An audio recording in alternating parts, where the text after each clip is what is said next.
ಯೋಗೀಶ್ವರ್ ಅವ್ರಿಗೆ ಕುಮಾರಣ್ಣ ಬಂಡವಾಳ ಹಾಕ್ಬೋದಲ್ಲ ಸರ್. ಪ್ರಬಲ ನೀಟ್ ಕರೆಕ್ಟಾಗಿ ಕೆಲಸ ಮಾಡಿದರೆ ಎದುರ್ಕೊಳ್ಳುವಂಥ ಇದೇನು ಯೋಗೇಶ್ವರ್ ಅವ್ರು ಹೇಳಿದ್ದಾರೆ. ಕರೆಕ್ಟಾಗಿ ಕೆಲಸ ಮಾಡಿದರೆ ಎದುರ್ಕೊಳ್ಳೋಂಥ ಶಕ್ತಿ ಎದುರ್ಕೊಳ್ಳೋಂಗಿಲ್ಲ.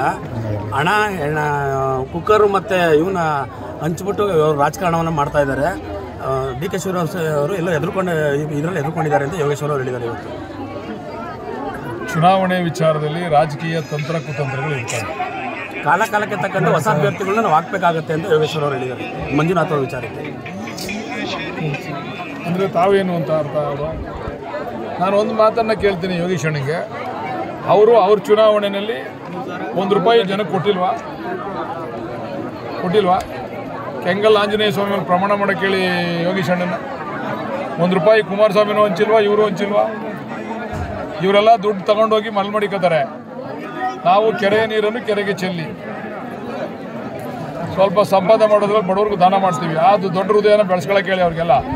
ಯೋಗೀಶಣ್ಣಂತಾವ್ ದುಡ್ಡಿಲ್ವಾ? ಕೊಡೋ ಮನ್ಸಿರ್ಬೇಕಷ್ಟೇ. ಕುಮಾರಣ್ಣಂತಾವ್ ದುಡ್ಡಿಲ್ವಾ? ಕೊಡೋ ಮನ್ಸಿರ್ಬೇಕಷ್ಟೇ. ಯೋಗೀಶಣ್ಣ ಕುಮಾರಣ್ಣ ಕೊರೋನಾ ಬಂದಾಗ ಎಲ್ಲಿದ್ರು ರೀ? ಕೊರೋನಾ ಬಂದಾಗ ಯಾವ ತಾಲೂಕಿಗೆ ಬಂದು ಯೋಗೀಶಣ್ಣ ಕುಮಾರಣ್ಣ ಇಬ್ಬರು ಕೇಳಿದ್ರಿ ಜನಗಳ ಕಷ್ಟಕ್ಕನ? ಡಿ ಕೆ ಸುರೇಶ್ ಅಣ್ಣ ಕೊರೋನಾ ಬಂದಾಗ ಕೊರೋನಾದ ಸಂತ್ರಸ್ತರಿಗೆ ಊಟ ಕೊಡಿಸ್ತಂಥ ಉತ್ತಮವಾದಂಥ ಊಟ, ವೆಜ್ಜು ನಾನ್ ವೆಜ್ಜು ಊಟ ಕೊಡಿಸ್ತಂಥ ಕೀರ್ತಿ ಸುರೇಶ್ ಅಣ್ಣಂಗೆ. ರೈತರ ತೋಟಕ್ಕೆ ಹೋಗಿ ತರಕಾರಿ ಪರ್ಚೇಸ್ ಮಾಡಿ ತರಕಾರಿಗಳನ್ನ ಜನಕ್ಕೆ ಹಂಚಿ ರೈತರಿಗೆ ಸಹಕಾರ ಕೊಟ್ಟಂಥವ್ರು ಸುರೇಶ್ ಅಣ್ಣ ಅವರು.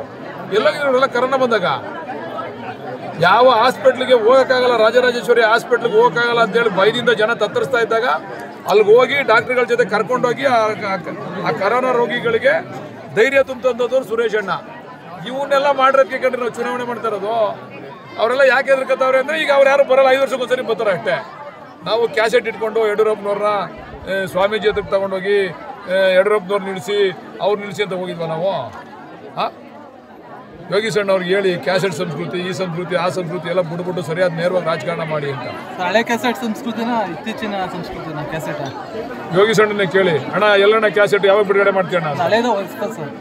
ಯಾವ್ಯಾವ್ದು ಮಡಿಕೊಂಡವ್ರ ಯಾರಿಗೆ ಗೊತ್ತು? ನಮ್ಗೆ ಕ್ಯಾಸೆಟ್ ಸಂಸ್ಕೃತಿ ಗೊತ್ತಿದ್ರು ಕೇಳಿವ ನಾವು. ನಮ್ಗೆ ಆ ಸಂಸ್ಕೃತಿನೇ ಗೊತ್ತಿಲ್ವಲ್ಲ. ಯಡಿಯೂರಪ್ಪನವ್ರು ಏನಾರ ಈ ಸ್ಥಿತಿಗೆ ಬರಬೇಕಾದ್ರೆ, ಮಧ್ಯದಲ್ಲಿ ರಾಜೀನಾಮೆ ಕೊಡಬೇಕಾದ್ರೆ ಅದಕ್ಕೆ ಪ್ರಮುಖವಾದಂಥ ಕಾರಣಕರ್ತರೆ ಯೋಗೀಶಣ್ಣ ಅವರು. ಆ ಕೆಲಸ ನಾವು ಮಾಡ್ತೀವಾ? ಅಭಿವೃದ್ಧಿಗೋಸ್ಕರ ಓಟ್ ಕೇಳ್ತೀವಿ ನಾವು. ಅಭಿವೃದ್ಧಿ ದೃಷ್ಟಿಯಿಂದ ಓಟ್ ಕೇಳ್ತಾ ಇದ್ದೀವಿ. 5 ವರ್ಷ ಮಂತ್ರಿ ಆಗಿದ್ರಲ್ಲಪ್ಪ ಯೋಗೀಶಣ್ಣ. ಯಾತಕ್ಕೋಸ್ಕರ ನನಗೆ ಮಂಡ್ಯ ಜಿಲ್ಲೆ ಬೇಕು, ಉಸ್ತುವಾರಿ ನನಗೆ ಆಗಬೇಕು ಅಂತ. ನೀನು ಹುಟ್ಟಿರೋದು ಚನ್ನಪಟ್ಟಣದಲ್ಲಿ, ನೀನು ಉಸ್ತುವಾರಿ ತಗೋಬೇಕಾಗಿದ್ದು ರಾಮನಗರ ಜಿಲ್ಲೆ.